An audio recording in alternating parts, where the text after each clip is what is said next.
Clubroot is a big issue, not only for the obvious fact of how it reduces yields in fields currently, particularly in the Edmonton area, but more for the fact of the risk that it poses, because it's really acted quite differently than what anyone would have expected. It was a soil-borne disease, and when it was found first in 2003, no one really expected that it was going to be a huge threat to the industry. It's a soil-borne disease.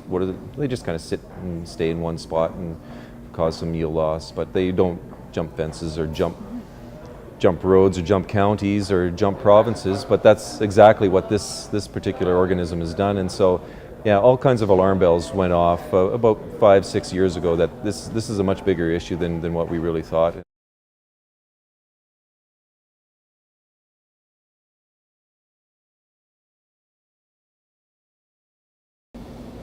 In terms of producers, we don't have a significant feel for what actual yield losses are in Western Canada on a sort of an individual farm basis, and then putting it in aggregate.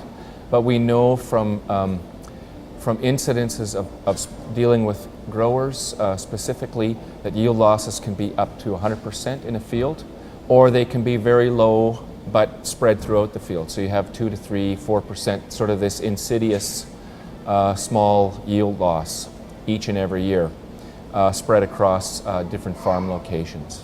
Economically, if you put things into perspective, that it's a $15 billion crop, indirect and direct, $10 billion of return back into the farmer or farm-related economy, then 2 to 3% yield loss becomes very significant economically.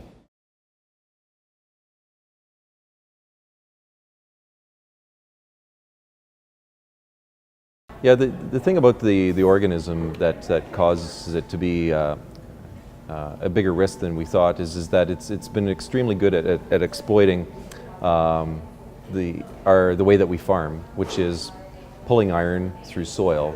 And essentially it's just hitching a ride along with any equipment that basically comes into contact with soil. And again, like we didn't think that it was going to be quite that big of a deal, and we didn't realize how much soil we were actually moving from one field to another. And now we kind of have a good idea that tractors on average soil moisture conditions can be transferring 200 to 300 pounds of soil along with the implement that they're pulling behind them. So that's a lot of soil that's being moved, and we're not just moving it from one field immediately to the next one. We're ending up moving it from one field to another field in another province, and that's kind of a scary situation.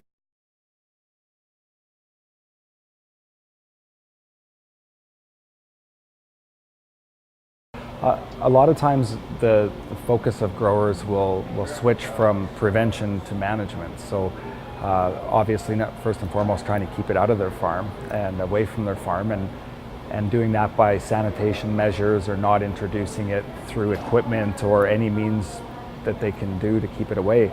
However, sometimes unbeknownst to growers, Clubroot appears on the farm. So it then shifts to a management kind of procedure and protocol for the grower. So things like washing between fields, selecting kind of the order of which you seed your fields is even important. So, going from an infested field to a non-infested field isn't a good idea. So things like leaving the infested field to the end, so you only have to wash your equipment once at the end of seeding.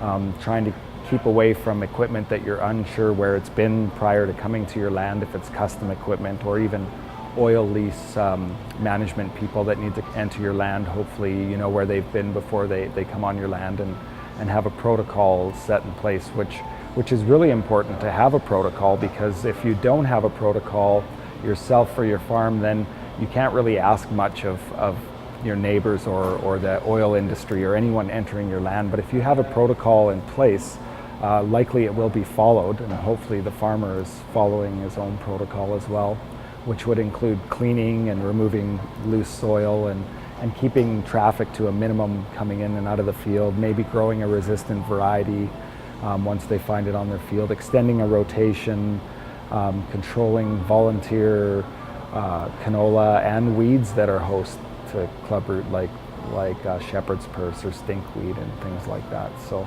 it really does shift from keeping it away to a managing it kind of attitude on the farm.